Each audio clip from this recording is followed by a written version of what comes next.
Muchas gracias a la Universidad de Vic por haber pensado en mí para iniciar este ciclo. Debo decirles que la última vez que estuve muy cerca de Vic me perdí en el bosque. Entonces, espero hoy no perderme en la conferencia. Es cierto lo que he dicho, y además haré referencia incluso a esa pérdida en algún momento de mi intervención. Primero, gracias, repito, a la Universidad de Vic, gracias al Dixit, gracias a la profesora Bonafont, a Tatiana Bou, que han sido muy amables en este periodo de gestión de mi venida a Vic, y gracias sobre todo a ustedes por asistir a la conferencia. Espero no defraudar expectativas, aunque quizá la conferencia va a ser en algunos momentos algo dura, pero ustedes luego pueden formular todo tipo de preguntas. Como les veo con bolígrafo en ristre y papel, y la mayor parte de mi vida transcurre en el mundo online, yo voy a hacer lo siguiente. Miren, lo que se proyecta aquí detrás está aquí. Yo se lo entrego a la profesora y ella se lo hará llegar a todos ustedes. No tienen que copiar nada.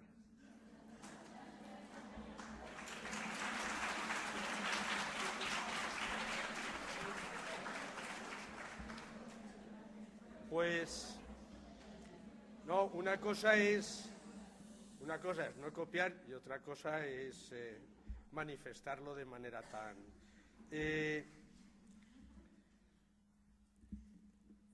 No voy a dedicar a este libro, o mejor dicho, no voy a recoger de este libro más que algunas ideas.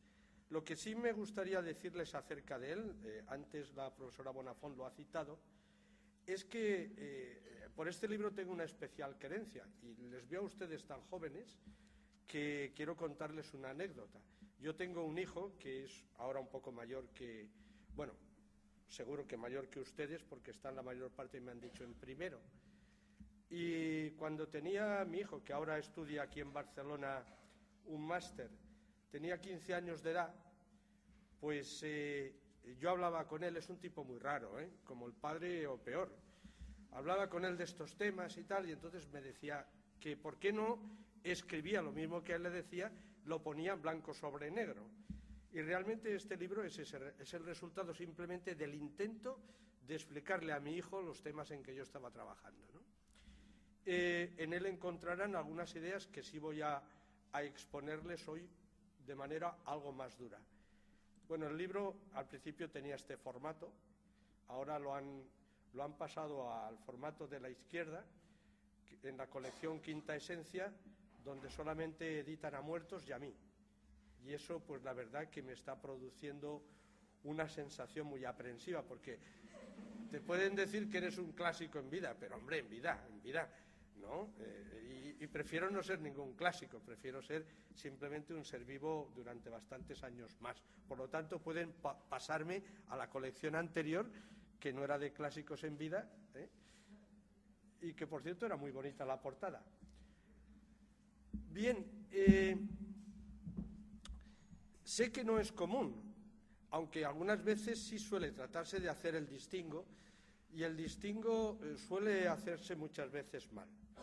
Bueno, lo primero que quisiera decirles es que ustedes, cuando se miran a sí mismos, se ven como una globalidad. Claro, pero cuando se estudian, desgraciadamente se estudian como si fueran partes aisladas. Y eso acaba traduciéndose en errores de bulto, errores metodológicos graves a la hora de hablar sobre todo de la conducta humana. Los psicólogos sobre todo, y no solo los psicólogos, sino en general en el mundo de la ciencia, pues lo que domina es el pensamiento de carácter dicotómico. Ya saben ustedes, eso de blanco o negro. Y cuando uno se enfrenta a la conducta o a la conducta humana, no voy a leerlo, pensaba hacerlo, pero como les veo, mejor hablar así, pues decía que cuando uno se enfrenta a la conducta, y sobre todo a la conducta humana, pues puede tratar de, como Procusto, aquel señor que era, saben, que tenía en el mundo griego, tenía una posada, aunque dicen algunos que era algo más que una posada, que era una casa de mal vivir, aunque para algunos vivirían bien, digo yo. Pues Procusto aceptaba a todo tipo de huéspedes y tenía una sola cama. Entonces, cuando el huésped era muy alto, cosa que a mí no me sucedería, las piernas le colgaban y él, para adaptarlo a la cama, se las cortaba. La mayor parte de los científicos, y ustedes ahora están iniciándose en esa vía, actúan como Procusto y suelen cortarle las piernas a la realidad que ellos mismos perciben, para tratar de ajustarla al cajetín de su teoría. Y cuando uno se enfrenta con la conducta humana, actuar así suele llevar incluso a guerras incruentas entre científicos, pero a mí me parece que suele llevar sobre todo a errores de bulto en la consideración de algo que es que puede tener consecuencias realmente notables, como es la conducta. ¿Por qué digo esto? Porque en el mundo de la violencia sigue habiendo como dos bandos aparentemente irreconciliables, unos los que creen que detrás solo hay factores sociales y otros los que creen que detrás hay algo así incluso como genes que te determinan en esa dirección. Si ustedes, como voy a hacer yo, destapan el cráneo y observan su cerebro, se van a encontrar con una cosa realmente curiosa, y es que nosotros, en nuestro cerebro, y no hay nada en la conducta que no haya pasado antes por el cerebro, no somos biología, ni somos sociedad. Nuestro cerebro es el resultado de una interacción entre factores biológicos y sociales que acaba constituyendo pues un órgano en el que es imposible separar entre biología y ambiente o entre biología y cultura. Yo voy a intentar hacer esa separación, pero verán ustedes cómo al final me traiciono y cuando hable de violencia mostraré que no es posible. Miren, para empezar, no es lo mismo agresividad que violencia. Como ha dicho muy bien la profesora Bonafont, pues cada uno se forma en ciertos lugares y yo me formé con etólogos en Alemania en estos temas. Y desde luego, aunque no estaba de acuerdo con buena parte de los planteamientos de la escuela, que era la escuela de Lorenz, pues sí que aprendí algo, y es a ver la naturaleza de manera muy diferente a cómo en general tratan de presentárnosla. Si ustedes miran la televisión, verán una naturaleza, o acabarán sobrecogidos por la presentación de una naturaleza roja, como decía Darwin, de la sangre, de las garras y de los dientes. Ahora, si además miran ustedes los programas como estos de American Discovery, o me parece que se llama Scientific Discovery, ya sabrán ustedes que hay hasta ballenas asesinas, pingüinos asesinos, gaviotas asesinas, por todas partes hay asesinos, ¿verdad? Bueno, pues no es así. Es verdad que en la naturaleza hay agresividad. Eso es absolutamente cierto.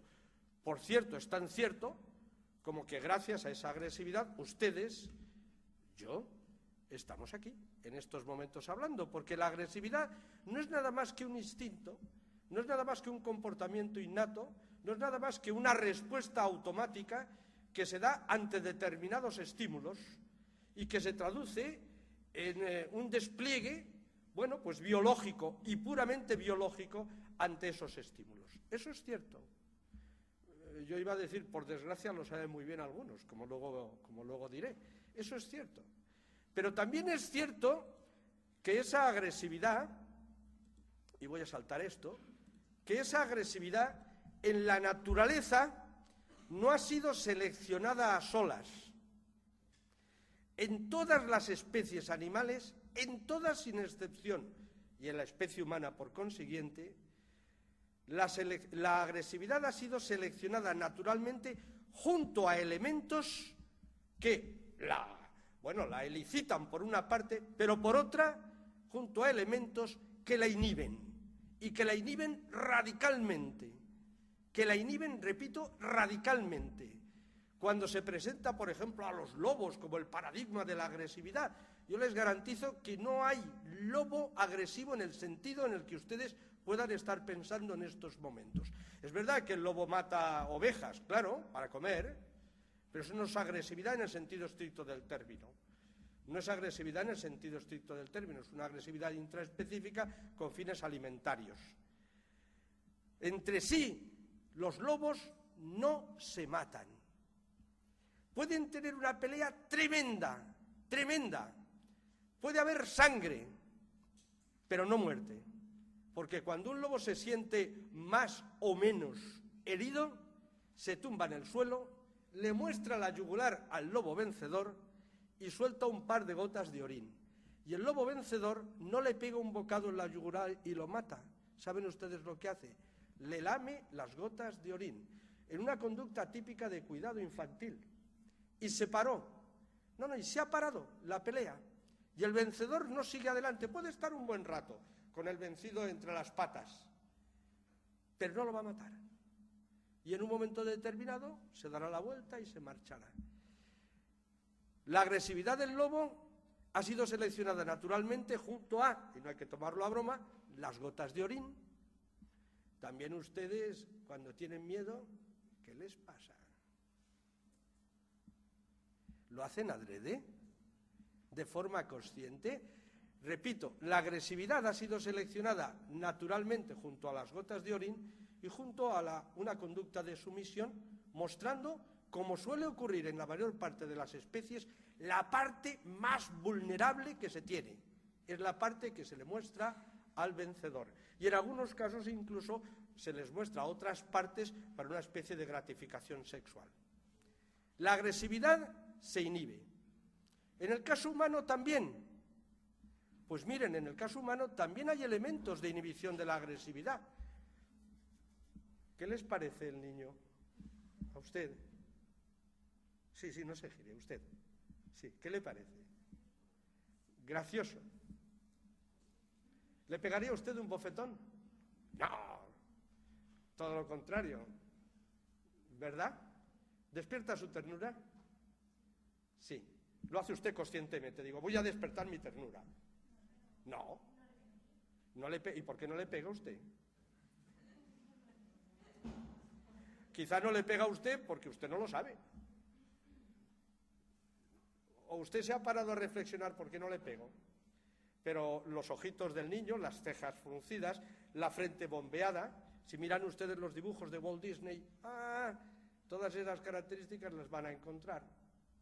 Porque intentan atraer al público con ternura, mientras que la bruja tiene rasgos rectos, ojos inclinados, la boca sin labios y la frente recta, etcétera, ¿no? Pero a este niño usted no le pegaría. Bien, por una razón muy simple, porque su agresividad se inhibe ante la expresión emocional de este niño. Sí, lo dijo Darwin ya hace mucho tiempo. El autor del Origen de las especies dijo que en la especie humana había elementos que habían sido seleccionados junto con la agresividad y que eran las expresiones faciales. De hecho, hay muy pocas expresiones faciales básicas, muy pocas. Tienen ustedes en Internet, entren en YouTube, pongan expresiones faciales universales y encontrarán una gran cantidad de vídeos, pero hay 7 más o menos expresiones faciales. Y una de ellas es la expresión facial del miedo. Es la expresión facial del miedo. Esta, que en el caso del ser humano, cuando el ser humano se encuentra en una situación patológica normal, actúa como un inhibidor de la agresividad. Actúa como un inhibidor natural de la agresividad. Realmente, bueno, pues hasta aquí lo que yo les he estado diciendo, supongo que todas y todos habían caído en la cuenta.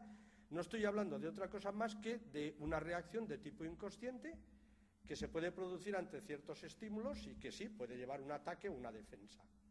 Eso es la agresividad.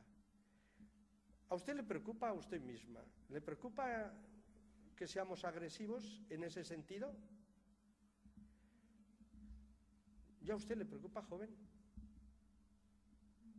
No debería preocuparles. ¿Quiénes de aquí practican deportes de riesgo? A ver, usted, cuando se ha encontrado alguna vez en una situación peligrosa, ¿qué le ha pasado? Explíqueme. le sube el ritmo cardíaco. Hombre, le sube el ritmo cardíaco por una razón muy simple. ¿Usted sabe por qué? No, pero no le sube el ritmo cardíaco porque el cuerpo segrega adrenalina. Le sube el ritmo cardíaco porque usted lo que necesita es que haya mucho bombeo de sangre, muchos hematíes en marcha, mucho oxígeno que quemar. Y entre otras cosas necesita usted, bueno, eso es lo que acabo de decir. No voy a liarme más. ¿Qué más le pasaba? Bueno, ha dicho la adrenalina. Adrenalina o noradrenalina, que es un neurotransmisor y que hace que usted esté en estado de alerta máxima, ¿verdad? Pero usted dice, cerebro, segrega noradrenalina, ¿lo dice usted? Corazón, bombea más sangre, ¿lo dice usted? No. Pero cuando le sucedió eso, cuando su ritmo cardíaco se incrementó, cuando la noradrenalina en su cerebro, que usted no sabía ni que la tenía, porque ha hablado de adrenalina solo, se puso en estado de alerta, cuando el cortisol en su sangre hizo que aumentara el estrés, ¿usted qué hizo ante el riesgo en que se encontraba? Sí, señor. Si llega usted a pensar, no sale. Si llega usted a pensar, como yo voy por un bosque en Olot, veo delante de mí algo, pego un salto tremendo, sudo, hago lo mismo, luego me quedo parado y digo, es un palo. Pero ¿y si no es un palo? ¿Y si es una víbora? Bien, nosotros, a ver, que creo que estamos llegando al punto que me interesa, nosotros reaccionamos instintivamente, como animales que somos, ante determinados estímulos. Instintivamente, esto es sin pensar. Nuestro organismo da una respuesta a esos estímulos, como usted ha descrito muy bien, porque usted no ha descrito una respuesta somática, porque no ha dicho que se quedó quieto de momento, que seguro que se quedó. No, un momento. Se quedó. Usted ni se dio cuenta, pero en una cuestión de microsegundos se quedó. Luego sí se movió. Pero lo primero que hacemos como animales es quietecito ante el riesgo. Siempre. Eso puede durar nada y no nos apercibimos, pero existe siempre en la conducta. Se llama conducta somática. Luego usted incrementó la presencia de un neurotransmisor en su cerebro. Es la conducta o respuesta neurotransmisora. Incrementó la cantidad de adrenalina o cortisol. Es la respuesta hormonal. Le aumentó la frecuencia cardíaca. La sudoración de las manos es la respuesta autónoma. Todas esas respuestas juntitas forman la agresividad. Y en ninguna de esas respuestas usted ha actuado de manera consciente, pero gracias al conjunto de esas respuestas usted puede llegar incluso a salvar su vida. Es decir, en ocasiones es malo pensar. Aunque, como usted muy bien haría, supongo, y yo hice en alguna que otra ocasión en mi vida, luego empiezas a darte cuenta de qué ha pasado.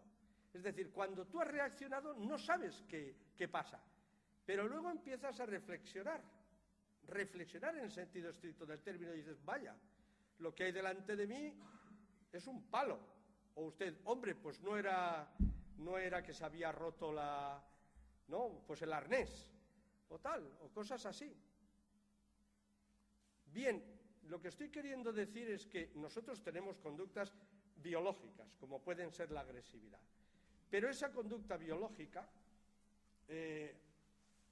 pues como ocurre, lo voy a decir con otro ejemplo, porque creo que me estoy separando de la conferencia, pero creo que puede ser interesante.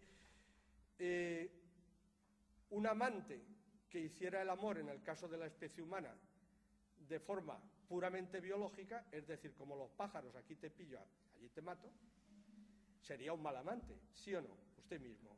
¿Sí o qué?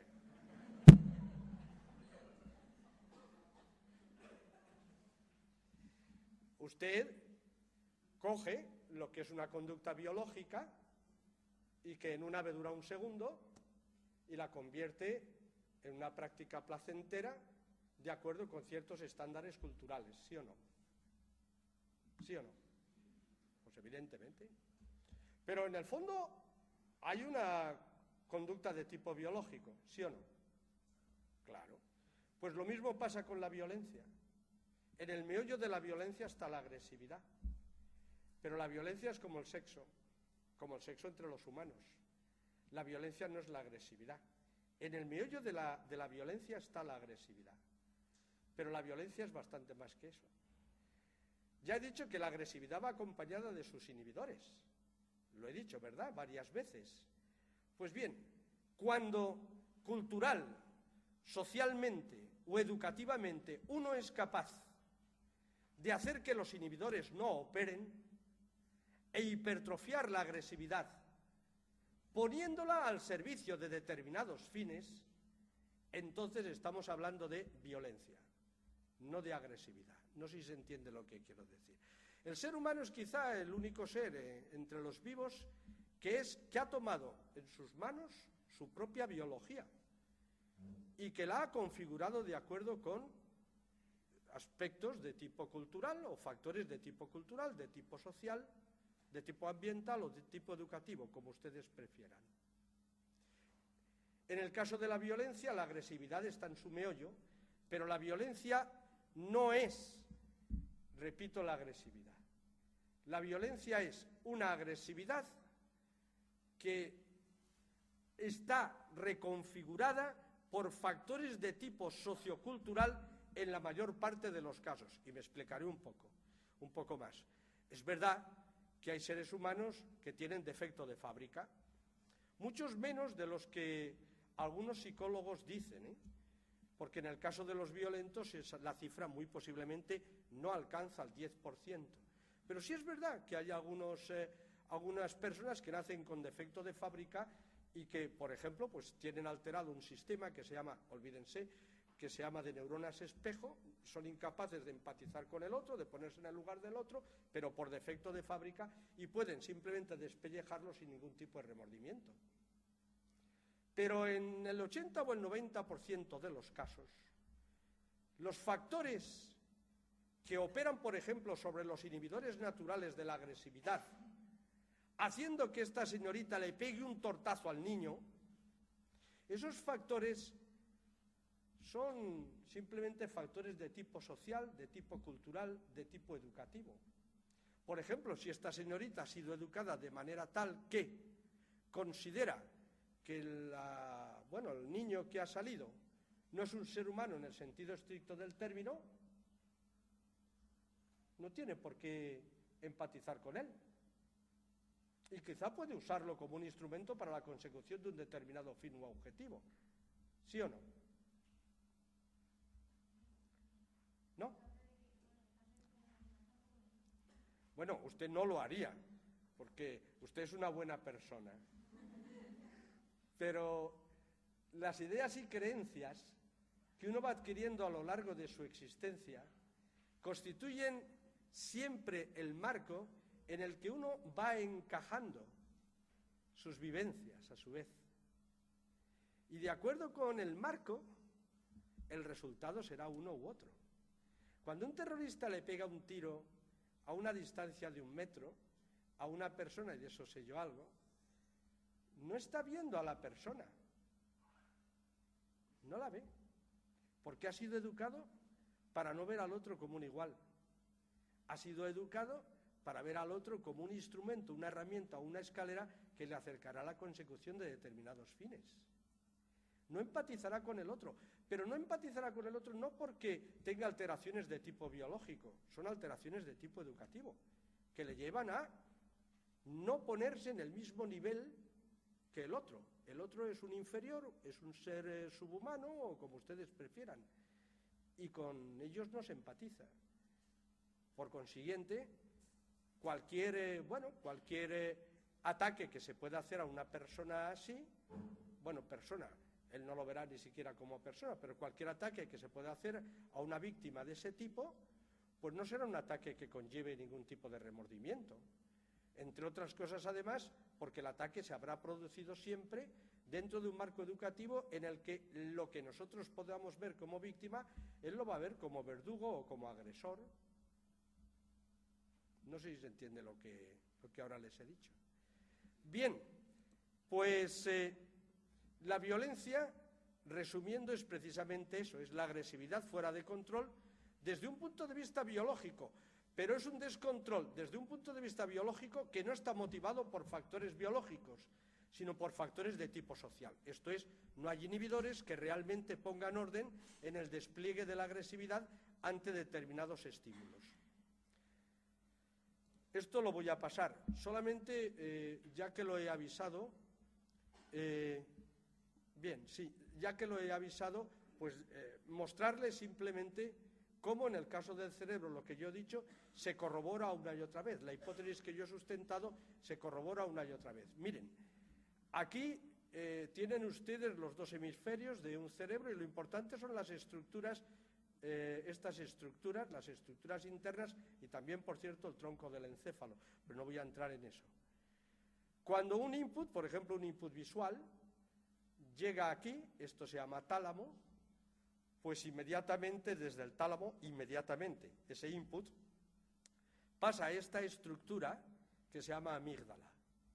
Y la amígdala es la que hace que este señor empiece a tener sudor en la palma de las manos, que este señor tenga el corazón en la garganta porque se le acelera, ¿verdad?, extraordinariamente el pulso, que este señor quizá comenzó a respirar de forma jadeante ante la circunstancia que se encontrara. Es decir, la amígdala es la generala que pone orden en el conjunto de respuestas que yo he dicho que configuraban la agresividad. Y eso es una cuestión de menos que segundos en muchas ocasiones. Es una reacción inmediata, Como reacción inmediata y automática ante un estímulo es una reacción de tipo inconsciente. Pues miren, fíjense porque esto es importante, por favor. Ese mismo input visual que han visto ustedes, que venía por aquí, hacia el tálamo, ese mismo input, a la vez que va a la amígdala, de forma inmediata, ese mismo input va hacia la corteza occipital visual. Esto es la parte de atrás de nuestro cerebro. Lo voy a decir de otra forma. Cuando yo voy por el bosque y doy un salto hacia atrás, con todas las reacciones que les he contado, del pulso, etcétera, etcétera, yo no he reaccionado porque haya visto algo con forma determinada. He reaccionado simplemente porque he visto algo, de forma absolutamente difusa y confusa. Ese algo que he visto es el que ha hecho que yo tuviera esa respuesta agresiva de tipo inmediato, agresiva defensiva.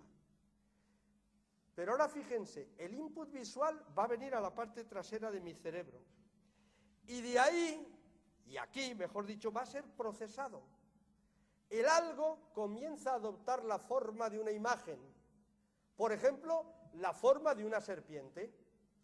Y ese input, una vez ha sido procesado, vuelve a la amígdala. A una amígdala que ya había ordenado reacciones agresivas. Vuelve a la amígdala. Ahora ya el input que llega a la amígdala es imagen de serpiente. Y a la vez que esto sucede, llegan también a la amígdala el conjunto de ideas y de creencias, que se dice, valores, contravalores, juicios, prejuicios, etcétera, que se dice que habitan en la parte delantera de nuestro cerebro. A la luz de esas ideas y creencias, la amígdala ahora ordenará no una reacción agresiva de tipo inconsciente, sino que puede ordenar una reacción de tipo violento. Porque esas ideas y creencias son los elementos que van a determinar el tipo de conducta que yo voy a poner en práctica. Ya hemos abandonado en la esfera neurobiológica, hemos abandonado lo puramente biológico para pasar a algo que ya no es pura biología, que es biología más ambiente. Todos ustedes, los que me están escuchando en este momento, han entrado en esta sala con un cerebro y saldrán con otro, quizá hecho migas. En estos momentos, todo lo que yo estoy diciendo que está siendo procesado por su cerebro se está traduciendo en que determinados circuitos de su cerebro van a ponerse en marcha o se estarán poniendo en marcha frente a otros que no. Se optimizará su funcionamiento y si quedan impresionados por la charla, esos circuitos serán determinantes de su conducta. Pero esos circuitos no es pura biología, es el resultado de que mis palabras están configurando la biología de ustedes. Y mientras en ciencias no empecemos a razonar de esta manera, iremos cada uno por nuestro lado, hablando de factores sociales unos, de factores biológicos otros, sin darnos cuenta de que si queremos conocer el poder de la educación, debemos entrar en nuestro cerebro, porque nuestro cerebro es, ante todo, el producto de la educación, que sobre la tabla, que no es rasa, por cierto, de inicio, pero más o menos rasa de la biología, escribe con renglones más o menos torcidos, pero escribe. Y ustedes son, ante todo, el resultado de una biología configurada por la educación. Y eso lo sabemos porque la neurobiología nos lo está enseñando. Y en ciencia tendríamos la obligación de conocerlo detenidamente para poder opinar. Les decía que en la parte delantera de nuestro cerebro habitan las ideas y creencias. En efecto, aquí tienen ustedes 3 áreas que están íntimamente relacionadas con lo que he dicho.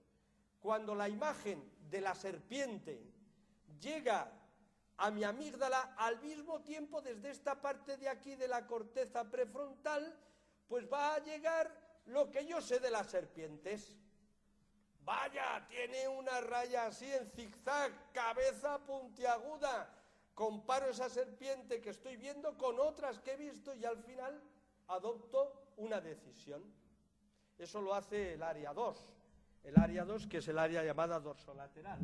Y de acuerdo con esa decisión a la que yo voy a impregnar con ciertos sentimientos, un sentimiento ligado a la emoción básica del miedo, por ejemplo, que es lo que hace el área 3, va a determinar que yo haga una cosa u otra, que es lo que hace el área 1.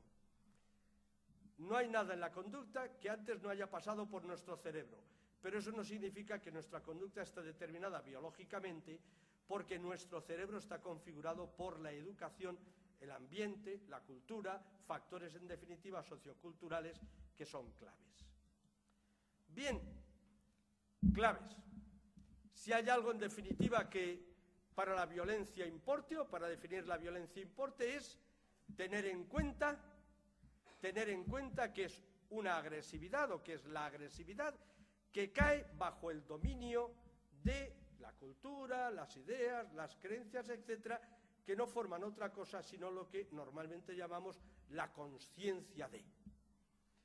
Esto es, somos conscientes de lo que hacemos desde el momento en que impregnamos lo que hacemos con ideas, creencias, o si quieren ustedes, dicho de otra manera, con intenciones, con fines o con propósitos. La intencionalidad es clave. En el caso de la violencia, la intencionalidad es clave. ¿Cómo? Y voy a pasar a un tema que pueda serles de mayor interés, porque veo que ya empiezan a agachar así la cabeza algunos y tal. No se me duerman, por favor. Como importante es no perder de vista que al final un elemento clave, tanto en la agresividad como en la violencia, y empiezo a hablar del siglo XXI, es el miedo. Es el miedo. Porque usted, al final, sus reacciones, ¿cómo las interpretó? ¿Como una reacción de miedo ante lo que pasaba o qué? Miedo. ¿Tenía usted miedo? Evidentemente. Pero tener miedo no es nada malo. El miedo es, al final, un esquema de tipo adaptativo. Gracias al miedo se pueden desencadenar conductas agresivas de tipo defensivo que puedan salvar nuestra vida ante determinados estímulos. ¿De acuerdo? No es malo. Lo que sucede es que a veces, pues un esquema adaptativo, como es el miedo, pues puede convertirse en algo patológico, algo negativo. Por ejemplo, Eso sucede cuando el miedo se manipula y se cronifica. Supongamos dos casos simplemente, o si quieren ustedes tres. Voy a poner dos y el tercero para más tarde. El primer caso es el de la violencia de género. La violencia de género, en la violencia de género, la mujer suele desarrollar una conducta en cuyo meollo se encuentra el miedo cronificado y manipulado, sobre todo por el agresor de dos tipos, lo que se llaman agresores cíclicos y el agresivo pasivo. El psicopático le importa un rábano al final de todas estas historias. Pero en general, lo que hace el agresor es manipular el miedo de la agredida. Lo que hace el agresor es manipular y cronificar el miedo. Como ocurre también en el caso del maltrato infantil y sobre todo el abuso sexual infantil en el marco de la familia, que suele ser perpetrado por el padre respecto de la hija.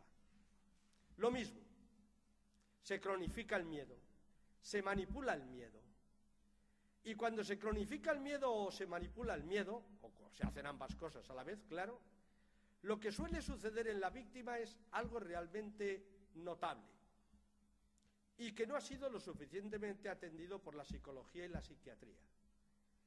Y es que la víctima suele desarrollar, aunque dicen algunos que no existe, yo a lo largo de 15 años sí, he visto en numerosas ocasiones que así existía, suele desarrollarse lo que se llama un trastorno o un síndrome de indefensión aprendida, que más que aprendida debería ser condicionada, porque es como en el perro de Pavlov.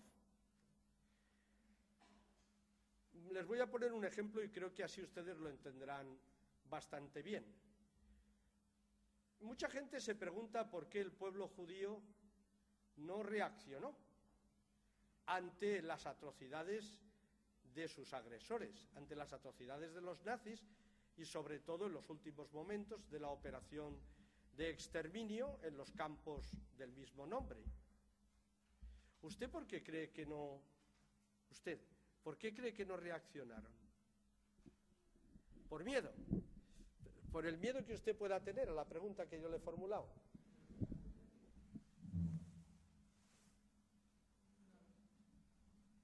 Hay una película que rodó Steven Spielberg que no me acuerdo ahora cómo se llamaba, que era sobre el Holocausto.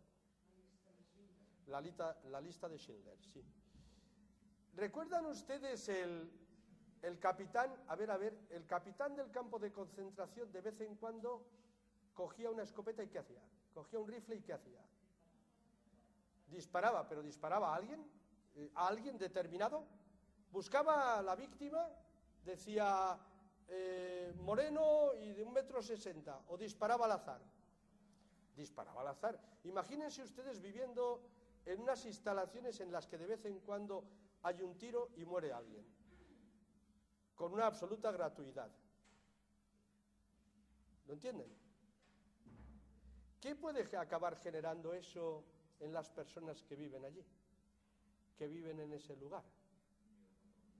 Un miedo crónico, un miedo cronificado. Y quien tiene miedo crónico, al final lo que está pensando es que su situación es mejor o peor que la situación a la que puede haberse abocado. Mejor, evidentemente. Decía, recuerdo yo, bueno, hay un refrán, ¿no?, en castellano que dice, Virgencita, que me quede como estoy, ¿no?, o una petición. Claro, que no me den el tiro. Y haré lo que sea necesario para que no me den el tiro. Me acomodaré a la situación. Acomodarse es un mal verbo, porque quiere decir comodidad. Si prefieren ustedes, me adecuaré a la situación. Cuando uno se acomoda o se adecua a la situación, porque siente un miedo cronificado que está siendo manipulado por una conciencia perversa, como la del capitán en la citada película, lo que estará desarrollando no es nada más que un síndrome de indefensión aprendida, que es el síndrome que tienen buena parte de nuestras mujeres y que ustedes jóvenes, las mujeres que me escuchan, jamás deberían acabar en él. que es aquello de alguna responsabilidad tengo yo en lo que sucede, conviene que me adecúe a la situación, porque esta puede ir a peor. No, no. Ante situaciones como esas, lo que hay que hacer es cortar con ellas radicalmente. Los judíos no podían fácilmente, porque no crean ustedes que es que ellos no hicieron acciones al principio. La semana pasada, o hace 2 semanas, se cumplió los 40 años, me parece que era, no, 70 años, perdón, del levantamiento del gueto de Varsovia. Pero esas acciones suelen ser tan ineficaces que redundan aparentemente en perjuicio de quien las pone en práctica, si una mente perversa es capaz de manipular el miedo que sienten. Y al final el resultado es la adecuación o acomodación a la situación negativa, pensando que todavía ésta puede empeorar. Pues bien, esa es una de las claves del miedo. Cuando quienes trabajan en asuntos sociales piensan que cambiando tan solo las circunstancias sociales van a resolver el problema, sepan que no va a ser así. Que nos enfrentamos a problemas tan graves en el campo de la violencia que hay que hacer intervenciones decididas sobre la víctima. Porque las víctimas en general, frente a lo que algunos psiquiatras creen, que son víctimas porque no quieren salir de la situación, las víctimas en general no es que no quieran salir de la situación, es que no pueden salir de la situación, si no es con una ayuda externa fortísima, porque se han adecuado a la situación, porque era una situación para ellos o para ellas mejor que la previsible, mejor que la que pudiera tener lugar más tarde, ¿no? Por cierto, que obviamente para que la cronificación del miedo pueda tener lugar, es necesario, como en el caso de la lista de Schindler, ¿se aburren ustedes ya? No, bueno, si no levantan la mano y yo cambio, ¿eh? Pues decía que es necesario no perder de vista que esa cronificación es posible porque hay una manipulación, como he dicho yo siempre a lo largo de los últimos minutos, hay siempre una manipulación por parte de alguien que de forma consciente quiere cronificar ese miedo. Y eso ocurre simplemente por el hecho de que la víctima y quien quiere cronificar su miedo se encuentran en un marco de absoluto desequilibrio de poder, que es otra de las claves que quienes trabajen en el mundo de la violencia social no pueden perder de vista. Siempre hay desequilibrio de poder, real o al menos real para la víctima, como suele ocurrir en el abuso escolar, en que la mayor parte de los casos los agresores no son superiores en fortaleza física a los agredidos o las agredidas, pero las víctimas los perciben así, y lo que importa para determinar una conducta no es la realidad, sino la percepción que se tiene de la realidad, que es bien distinta. Pues decía, claro desequilibrio de poder, real o aparente, pero claro para la víctima. El miedo surge siempre en relaciones de desequilibrio de poder, como ocurre con la violencia de género, como ocurre con el maltrato infantil, como ocurre pues con la violencia escolar, como ocurre con la violencia laboral o como ocurre con la violencia económica, en la que me voy a detener dentro de un momento. Lo que les estoy diciendo es simplemente que el poder, no necesariamente ejerciendo la fuerza, porque no hay que ejercer la fuerza para causar miedo, basta la amenaza. La amenaza. La violencia no es la acción que te causa daño, es también la acción que puede causarte daño, y en cualquier caso la acción respecto de la cual tú tienes miedo. La amenaza es clave. Poder, amenaza, empleo de la fuerza o no, pero amenaza, miedo, son la clave para la violencia, y la violencia que acaba en muchas ocasiones degenerando en sumisión, en sometimiento por el desarrollo de un síndrome de indefensión aprendida en la víctima. Ese esquema se da siempre, siempre. No busquen ustedes muchos factores, busquen estos y los encontrarán siempre en cualquier forma de violencia, sea la violencia familiar, o sea la violencia escolar, o la violencia laboral, o la violencia política, o la violencia económica. Siempre está presente el poder, la amenaza, el miedo, la violencia y la sumisión. La sumisión buscada a través de ese miedo, en muchas ocasiones cronificado. Les voy a poner un ejemplito más y con eso, si les parece, terminamos y empiezan ustedes a preguntar. Y es, miren, yo empecé con estos temas hace unos 30 años más o menos, 15 me he dedicado directamente a ellos y he visto cómo evolucionaba el interés científico y el interés político en la violencia, ¿no? Bueno, les debo decir que interés político en el año 1997, por ejemplo, pues solamente para hacerse fotografía y te pedían que no hablaras de violencia, que hablaras en todo caso de paz, que tiene mayor glamour. Bien, las cosas han cambiado un tanto, no crean ustedes que muchísimo más, pero han cambiado. Pero en cualquier caso lo que les quería decir es que durante estos últimos 15 años lo que yo sí he observado y he vivido en primera persona ha sido cómo las formas de violencia que interesaban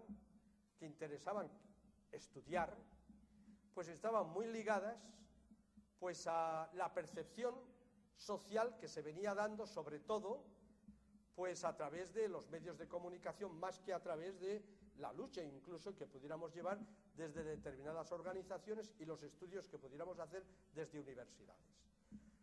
Para que me entiendan un poco, miren que las mujeres han luchado para conseguir una igualdad de derechos. ¿Cuántas muertes han ocurrido y cuántas mujeres han dejado su vida en el camino? Pues si no llega a ser porque la ONU, en la década de los 70, de 1970, que ya algunos de ustedes a lo mejor había nacido, en la década de 1970 la ONU declaró una década, la década de los derechos de la mujer, y los medios de comunicación comenzaron a plantear la problemática de la violencia de género, sobre todo por las muertes que acarreaba. Oigan, ya que hay una profesora de psicología social con nosotros, pues un psiquiatra muy ligado a la psicología social, en el año 62, en 1962, logró conectar con los intereses mediáticos para venderles, entre comillas lo de venderles, el interés del maltrato infantil. Que sí, en 1962. En 1962 un psiquiatra y un equipo, acuñando un término que causa impacto, que es el del síndrome de niño apaleado, pues consigue que los medios de comunicación comiencen a hacerse eco de que hay niños que están siendo maltratados en el ámbito familiar. Pero ¿cómo van a ser maltratados si la familia es la cuna del afecto? Y vean a ver ustedes cuando realmente empieza a saltar, empieza a ocupar la atención de la universidad la investigación sobre la violencia escolar. Hace nada. Después de que un niño se quita la vida en el País Vasco, empiezan en España, como antes había ocurrido en Noruega, por la misma razón. En Noruega había habido suicidios y encargan a un amigo mío, por cierto, a Dan Olbius, le encargan una investigación sobre el tema. Estamos hablando de los años 80-90, hace 4 días. El foco mediático se va poniendo en diversas formas de violencia y esas formas de violencia son las que realmente acaban concitando, que es casi al revés de lo que uno podría pensar, pues la atención académica, los programas de investigación, etcétera, etcétera. Mientras, fíjense ustedes que cuando yo he hablado de maltrato infantil, estoy hablando de una violencia, sí, una violencia que corroe los cimientos de la sociedad, pero que tiene agresores y víctimas de carácter individual. En un modelo ecológico, de acuerdo, pero individuales. Lo mismo la violencia de género o la violencia terrorista.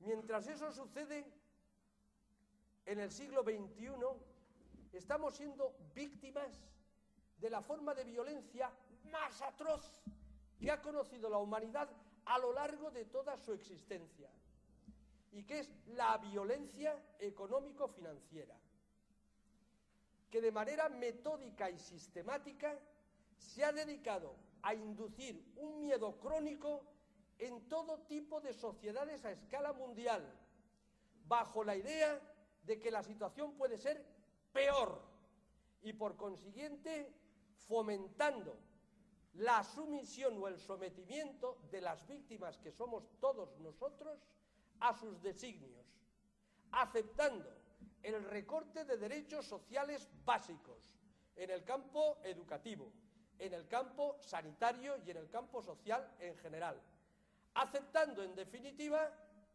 que bajo la forma de una democracia real se instituyan prácticas totalitarias basadas en un esquema de dominación legal, que es lo peor que pueda suceder. Y con esto voy a terminar. Miren ustedes, hay tres formas de dominarte. Lo dijo Max Weber y no ha sido superado. La primera es la dominación tradicional, la dominación característica de las monarquías absolutas, en que uno, bueno, pues ejerce el poder porque Dios se lo ha dado y los demás se someten porque Dios se lo ha dado. Hay otra forma de dominación que es la carismática, en la que uno acepta el dominio de alguien que considera que es un ser superior, iluminado, que va a conseguir, como siempre se suele decir, llevar a un nuevo futuro dorado. Piensen ustedes en la figura de Adolf Hitler. Y luego hay otra forma de dominación, que es una forma de dominación perversa, que es cuando en regímenes democráticos se legisla a favor de intereses de terceros y no de la ciudadanía, que debe plegarse a lo que tales parlamentos o instituciones dadoras de leyes determinen. La aceptación de la ley es necesaria en democracia. La aceptación de la ley, repito, es necesaria en democracia, aunque la ley responda a intereses de terceros. Pues bien, desgraciadamente, eso es lo que nos sucede en estos momentos. A escala internacional estamos siendo víctimas de una forma de violencia que la tenemos delante de nosotros y que somos incapaces de analizarla con detalle y sobre todo de enfrentarnos con detalle a ella. Porque, oigan, España, por ejemplo, ha sido víctima de recortes hace poco tiempo. ¿Para qué? Para reflotar la banca. ¿Para qué? Para que se pagaran los intereses de la banca extranjera. ¿Para qué? Para que los fondos de inversión, que nadie sabe quién está detrás, hicieran tan pingües beneficios como que adquirieran los lotes de inmuebles de desahucios en España con una quita del 90% del precio de los mismos. ¿Y eso a costa de qué? Pues de recortar en educación, en ustedes, de recortar en sanidad, en todos nosotros, y de algo más, de recortar sobre todo en derechos humanos, en general, que es lo que estamos sufriendo. Y eso, se quiera o no se quiera, también es violencia. E igual que nos hemos dedicado a estudiar el maltrato infantil, pues convendría que abriéramos líneas de investigación en el mundo académico sobre la violencia económico-financiera, que no es la violencia de que te quitan dinero, como algunos decían, es la violencia en la que te someten a través de la cronificación de miedo y por lo tanto te dañan, al menos desde el punto de vista psicológico. Bueno, pues nada más. Gracias y...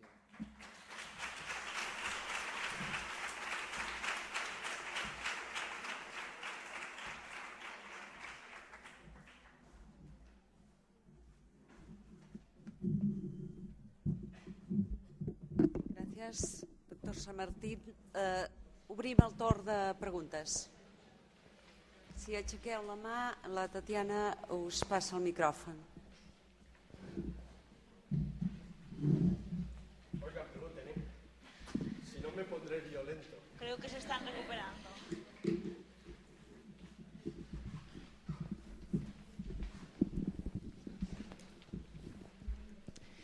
Hola.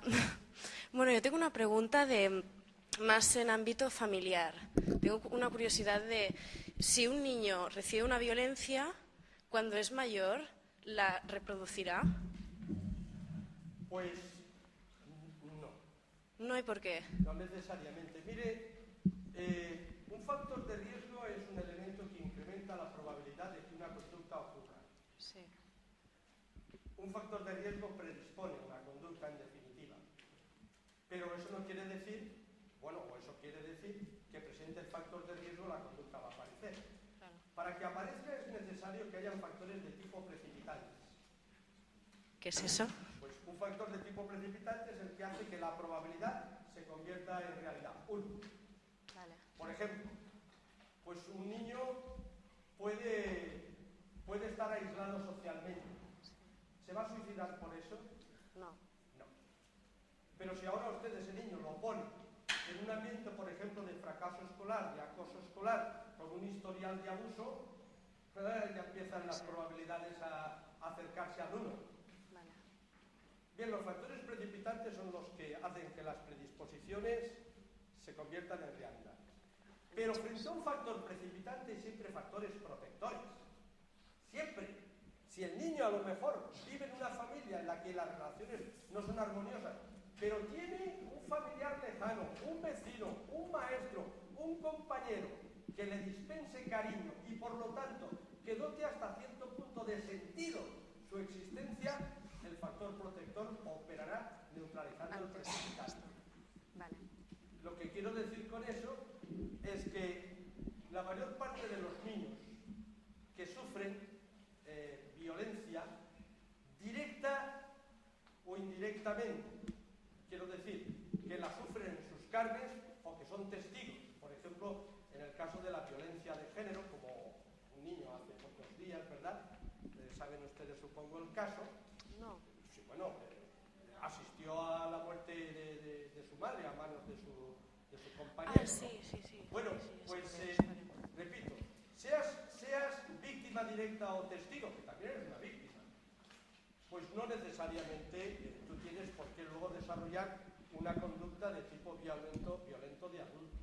Lo que sí que hay que decir es que cuando miras, por ejemplo, el conjunto de agresores de mujeres, de agresores de género, es curioso, pero fíjese que no son todos los que han padecido agresión. Es decir, si tú miras el conjunto de todos los niños que sufren agresión, el subconjunto que acaba siendo violento de adulto es mínimo. Puede ser entre el 10 al 15%. Ahora, si te vas al conjunto de los agresores, los que ya son agresores, ahí curiosamente sí tienen una presencia bastante más notable. Puede ser que en torno al 30%, que es lo que nos salía en nuestro centro de investigación. Hay quien da una cifra mucho mayor. Pero eso quiere decir que la mayor parte de los niños no tienen hipotecada su existencia por haber sufrido maltrato de niños, ni muchísimo menos. Que los factores protectores son un colchón extraordinario. ¿Y los agresores por qué se hacen agresores? ¿Ya es porque por algo ya, por el simple hecho de que el niño ya de esto, o porque un factor ha significado un hecho, pues haya influenciado al niño de manera que le haya hecho agresor? Sí, pero un hecho aislado es muy difícil. Es muy difícil. Generalmente es un conjunto de circunstancias. Sí. Generalmente es un conjunto de circunstancias. Lo peor que puede haberle pasado a un niño es haber interiorizado la idea de que el empleo de la violencia es un recurso eficaz para la solución de problemas. Vale. Eso es malo. Y contra eso hay que luchar y hay que educar a los niños, hay que reeducarles.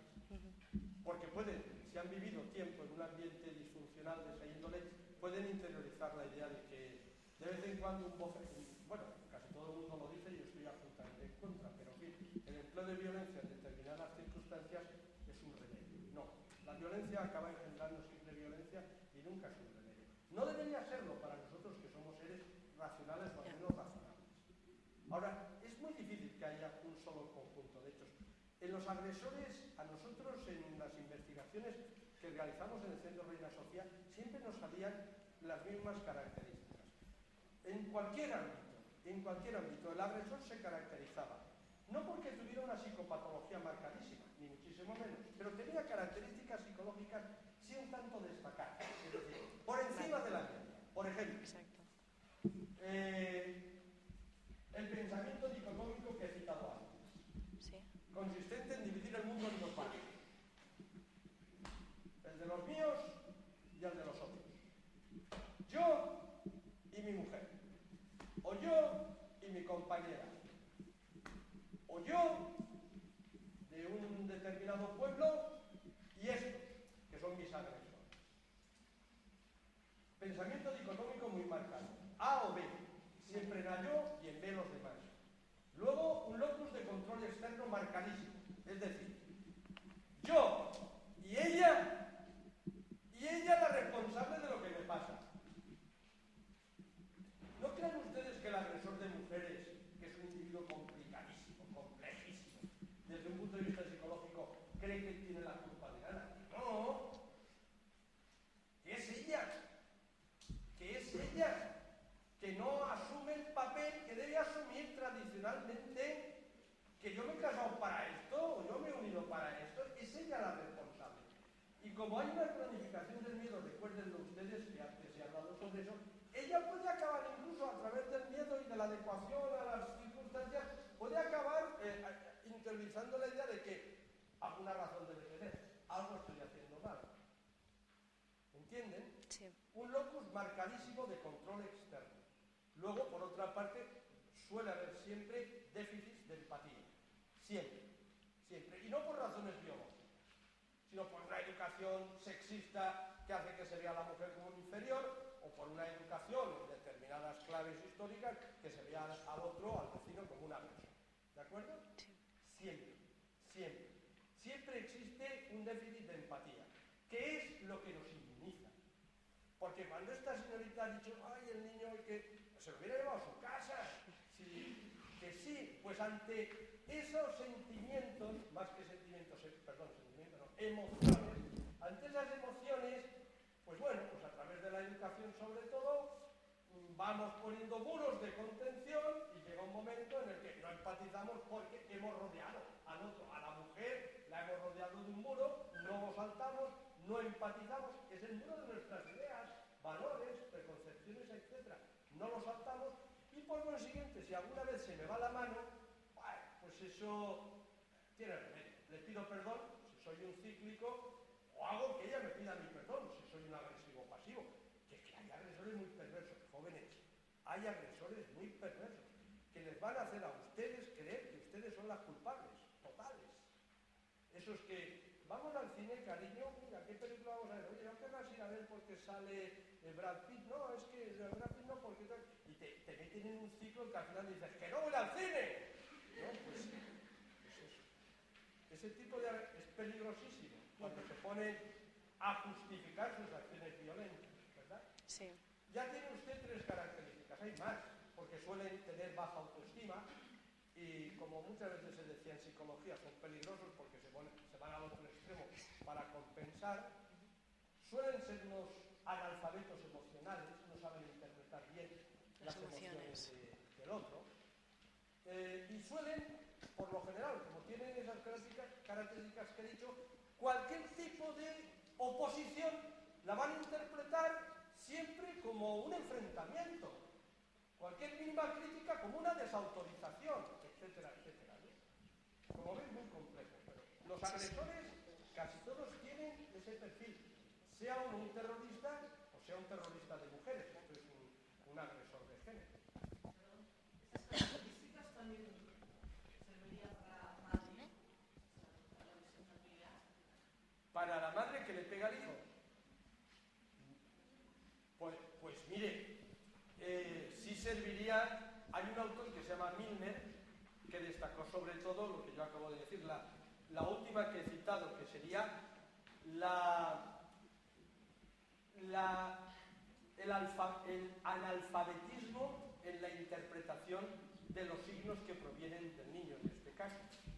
Yo, por ejemplo, hay un libro en el que cuento una anécdota que creo que la saqué de Kemper, me parece que era, que es la madre que tiene un niño de 1 añito de edad y que le zurraba porque el niñito se movía cuando le ponían la ropa.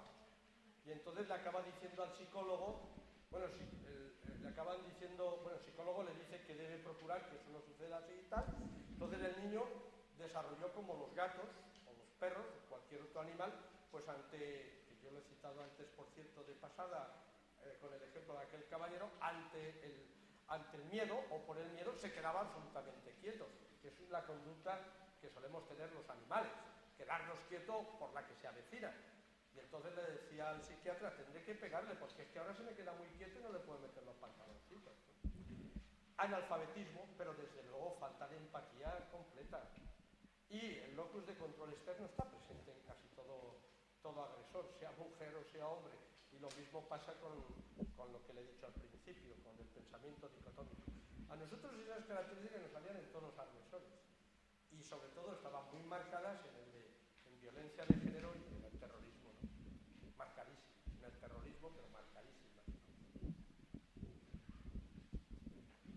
A mí me gustaría saber su concepción de agresividad, que sí puede ser bipolar, o sea, puede ser positiva y negativa la agresividad. Podría ser usada como una fuente positiva, por ejemplo, para la situación esta de riesgo. Claro. Es decir, igual que yo, mediante la educación, el ambiente, la cultura, es que como se están diversos términos, pues soy capaz de hacer que los inhibidores no funcionen, puedo por el contrario ser capaz de todo lo contrario, y valga el juego de palabras, y puedo ser un pacifista redomado como Gandhi. Entonces Claro. usted ve la violencia como una agresividad descontrolada, ¿no? Simplemente, Sí, o sea, yo veo la violencia como una agresividad descontrolada, fruto de la incidencia de determinados factores de tipo, sobre todo sociocultural.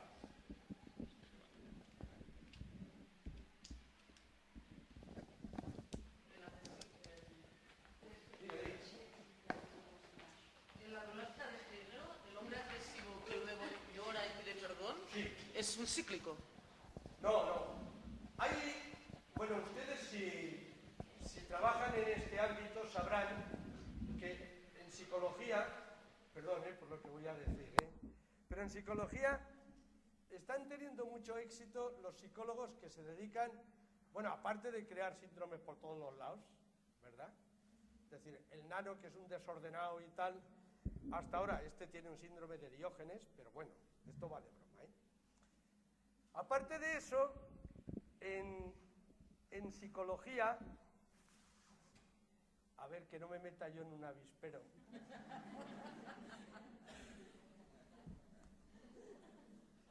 ¿Puede repetir la pregunta? A ver. En la violencia de género, Sí. por ejemplo, el hombre que luego de agredir. Sí, era el cíclico, vale. Bueno, voy a decirlo lo más refinado posible y sin meterme con ninguna rama del saber.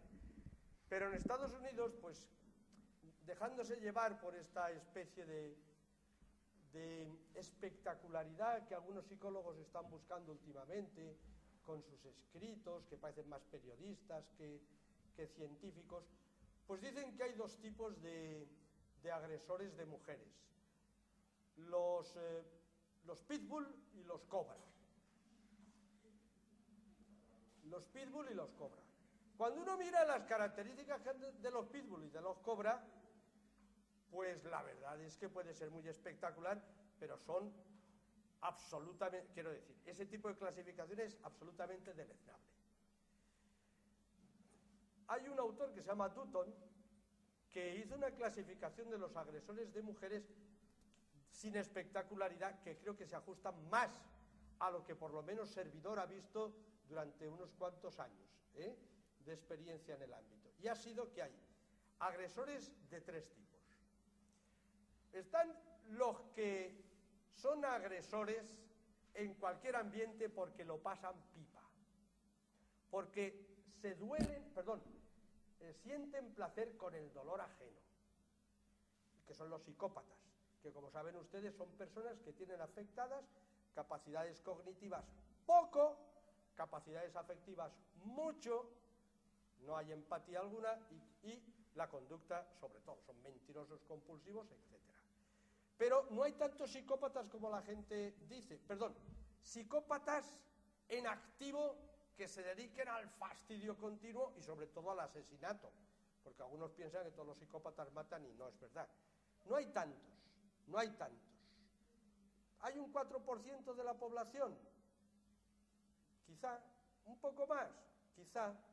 Ahora, lo que yo sí que le garantizo es que de los otros dos tipos que voy a citar, entre el 30, 40, 50% lo tienen.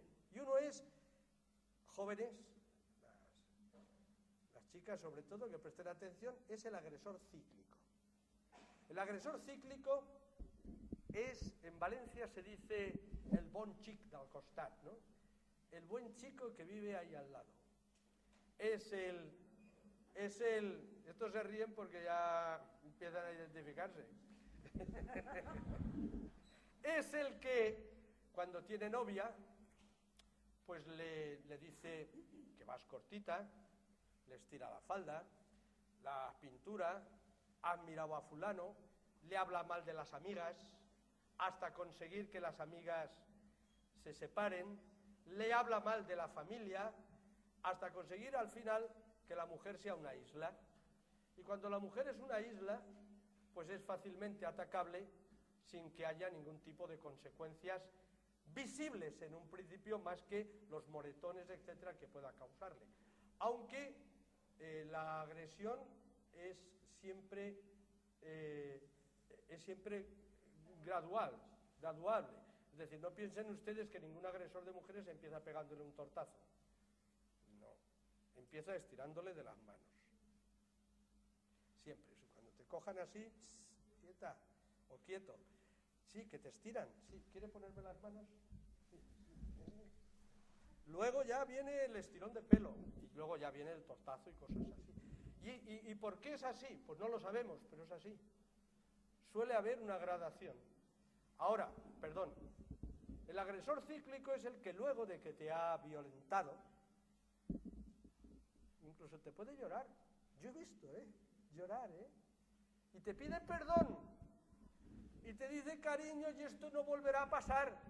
Ah, y le añade, es que te quiero tanto que cuando miras a otro, los celos. ¿Qué celos? Una cosa son los celos que todo el mundo tenemos, y otra cosa son las celotipias, los celos patológicos.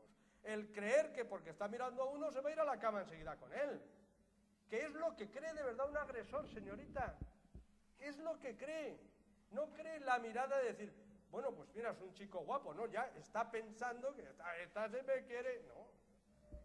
Los agresores de mujeres cíclicos son peligrosísimos, porque engañan y hacen creerle a la mujer que su remordimiento es sincero. Y se les llama cíclicos porque después del arrepentimiento y de la, entre comillas, luna de miel, vendrá una nueva fase de agresión, de violencia, no de agresividad, Vendrá una nueva fase de violencia en la que volverá a suceder lo mismo. Pero, por cierto, entre episodio y episodio de violencia, cada vez hay menos tiempo.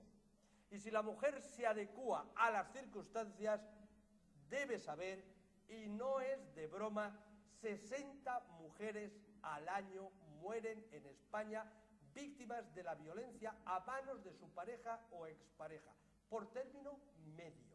¿Se imaginan ustedes si murieran 60 catedráticos de cirugía torácica? Pues es lo mismo. ¿Se imaginan que se matara a 60 cirujanos de cirugía torácica por ser cirujanos de cirugía torácica? En España mueren más de 60 mujeres, una media de 60 mujeres al año, por ser mujeres. Y eso es terrible.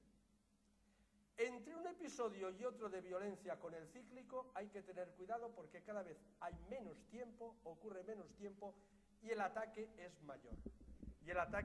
Y luego finalmente está el agresivo pasivo, que es el que te está violentando, pero eres tú.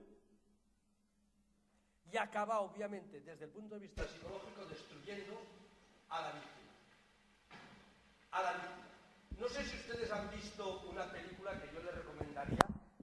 llama luz de gas.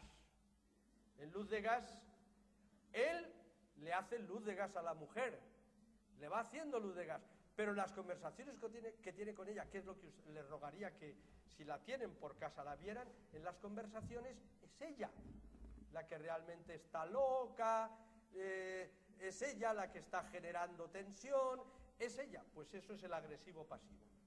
¿Le he respondido? Sí, perfectamente. ¿Sirve igual para un mandato psicológico? No, sí. A ver, por favor. La violencia se puede clasificar de muchas maneras y una de ellas es atendiendo al daño. No importa el tipo de daño, el agresor es el mismo. Lo que pasa es que el tipo de daño es diferente, puede ser físico, puede ser sexual o puede ser psicológico.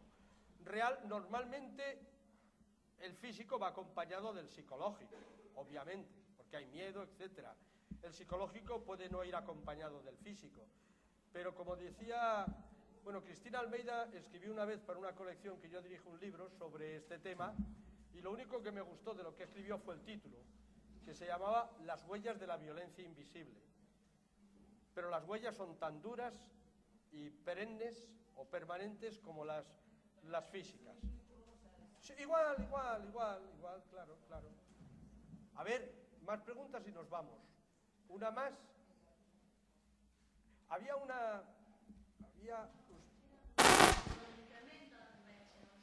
Això és. Sempre està incrementant-se. Sempre. I al final va a més i al final pot ser que la vida de la víctima siga la que...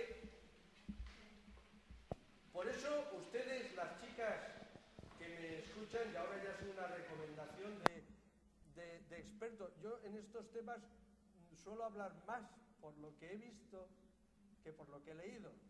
Ustedes, sobre todo jóvenes, no consientan en modo alguno, sea cual sea su concepción religiosa, no consientan en modo alguno el que se inicie el proceso de la violencia, que se inicia siempre de la misma manera.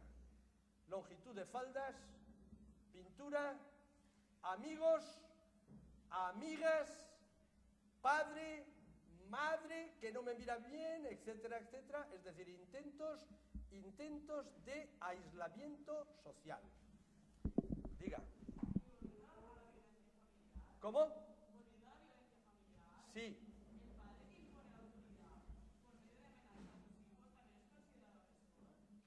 A ver, un momento, por favor. Pues mire, eso tiene una fácil respuesta. Lo que pasa es que esto, yo lo dije una vez en el Parlamento de España y hubo un sector político que me armó un follón. Pero yo le voy a decir a usted, mire, la violencia es cualquier acción u omisión intencional. En lo que usted ha dicho hay intencionalidad, sí. ¿Que causa o puede causar un daño? En lo que usted ha dicho, ¿se puede causar un daño? Sí, pues ya tienen la respuesta, es violencia.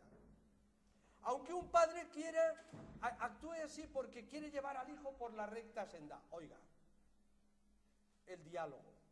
Y ahora ya hablo como padre. Usted sabe cuántas veces...